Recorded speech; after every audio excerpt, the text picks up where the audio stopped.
Et maintenant va me rejoindre Jean-Charles Samuelian, cofondateur et CEO de Aland. C'est la révolution hein, maintenant, une révolution dans notre rapport au monde de la santé, parce que Aland, oh, je parle d'Aland, et je parle de Alan, et je parle de révolution dans le monde de la santé. Vous me prenez un micro, vous m'expliquez pourquoi est-ce que vous, pas vous en tant que Jean-Charles, mais vous en tant que Alan, vous pouvez contribuer à la réduction des coûts de la santé. Je pense que là, c'est un... Tous les ministres vont vous tomber dessus. Je vous écoute. On essaye de contribuer en effet. On pense que il y a deux choses qui sont très importantes dans nos sociétés. C'est aider nos citoyens à vivre plus longtemps et mieux, mais pas juste vivre plus longtemps, mais vivre de meilleure qualité. Et ça, on sait qu'il y a deux choses pour le faire. C'est juste augmenter drastiquement l'accès à la prévention et réduire le coût d'accès aux soins. Et on essaie de faire ça, et je vais vous expliquer comment. Et donc, après, faire baisser les coûts de soins dans le temps, ça en sera la conséquence. Et donc, on a créé Alan, nous, avec cette ambition, et on a trois grands piliers. En gros, un pilier qui est une assurance santé extrêmement simple, qui rembourse très vite, et donc qui fait tomber les barrières d'accès aux soins. Ça existe? Et ouais, ça existe. Vous êtes fort. Et on l'a recréé de zéro. Oh. Et maintenant, on bosse avec 20 000 entreprises, 450 000 personnes en France, Espagne et Belgique. Mais ça ne nous suffisait pas. Et je pense que ça ne suffit pas aux citoyens, surtout. Et donc, on a ajouté à cette assurance santé plein de services de santé qui vous permettent de définir vos objectifs de prévention avec nous. Est-ce que je veux perdre du poids, avoir un enfant, me préparer pour un marathon, comme je disais tout à l'heure, combattre ma calvitie précoce. Et selon ces objectifs, on vous aide en utilisant à la fois notre équipe médicale et l'intelligence artificielle à vous préparer des plans de prévention adaptés à vous et des programmes pour agir sur votre santé et votre bien-être. Donc ça, c'est une première partie sur la santé mentale, sur les mal de dos et tous les autres sujets de prévention. On va donner aussi accès aux soins avec une clinique digitale. Oui, pour être plus facile, pour l'accès aux soins. Exactement, et 7 jours sur 7, vous pouvez parler à des médecins quand on sait que 40% des Français ont du mal sont en désert médical, en gros pour simplifier. Pouvoir parler à un dermatologue en quelques heures, ça change leur vie. On prend une photo, on chatte et on a une réponse.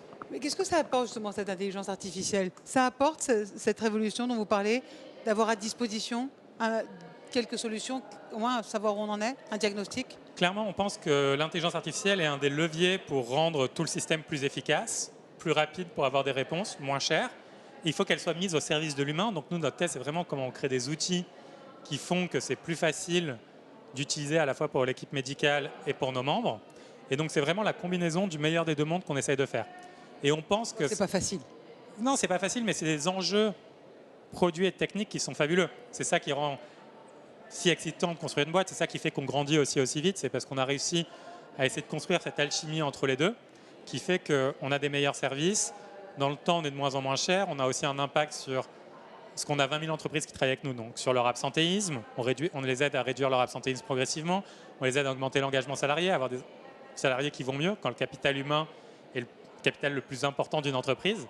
Et ça, la technologie, elle permet de le faire à l'échelle, en fait. De faire que pour chacune des 20 000 entreprises, pour chacun de nos 450 000 membres, ils aient une expérience la plus personnalisée possible. Bah ouais, c'est pas mal. Et alors, pourquoi est-ce que le système français n'arrive pas à évoluer au même rythme que vous, par exemple, au même rythme que cette société qui se transforme? Vous voyez ce qui se passe ici au Big de 2023, depuis 8 heures du matin, c'est 60 000 participants, vous-même, dans cette révolution. Honnêtement, chaque année, on est toujours un peu plus impressionnés.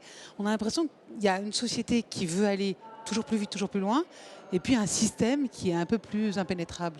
Honnêtement, c'est facile de jeter des pierres et je ne vais pas le faire. Non, je ne veux pas jeter. Je pense que c'est dur et c'est pas qu'en France. Ce qu'on veut, c'est comprendre. On ne veut pas jeter la pierre. Exactement, on n'est pas ici pour jeter les pierres, on est ici pour comprendre et comment allier tout ça. En fait, le système essaye déjà de fonctionner et en fait, c'est très dur de faire tourner un système qui touche tous les Français, mais c'est la même chose dans tous les pays. Nous, on opère en France, Espagne et Belgique. On voit les mêmes tendances de hausse des maladies chroniques. Mais comment on explique ça? Parce qu'ils sont trop vieux, ces systèmes-là? Ces systèmes ont été construits sur des paradigmes du monde qui étaient un peu différents. Ils ont été construits dans la France d'après 1945, il fallait industrialiser le système de santé, et ça a marché. Mais il en a perdu un peu son aspect humain parce qu'il s'est systématisé. Et donc, comment on essaye de changer ça quand la technologie nous le permet? Et donc, pour moi, c'est vraiment ça. C'est nous, notre choix, et c'est pour ça qu'on essaye de travailler main dans la main avec le système public, pas en opposition, mais vraiment main dans la main, en étant complémentaires. C'est que ils sont ouverts? Je pense, oui, on a eu des super échanges dans le passé avec les équipes d'Amélie qui font un travail formidable, avec différentes caisses de la sécurité sociale. Oui, il y a beaucoup d'ouverture. Eh ben, en tout cas, c'est un vrai message d'espoir que vous portez au-delà de cette révolution au niveau de la santé. Merci beaucoup, Jean-Charles Merci. Samuelian. Je rappelle CEO de Alan. On garde en tête Alan, ça va vous nous servir. Merci beaucoup.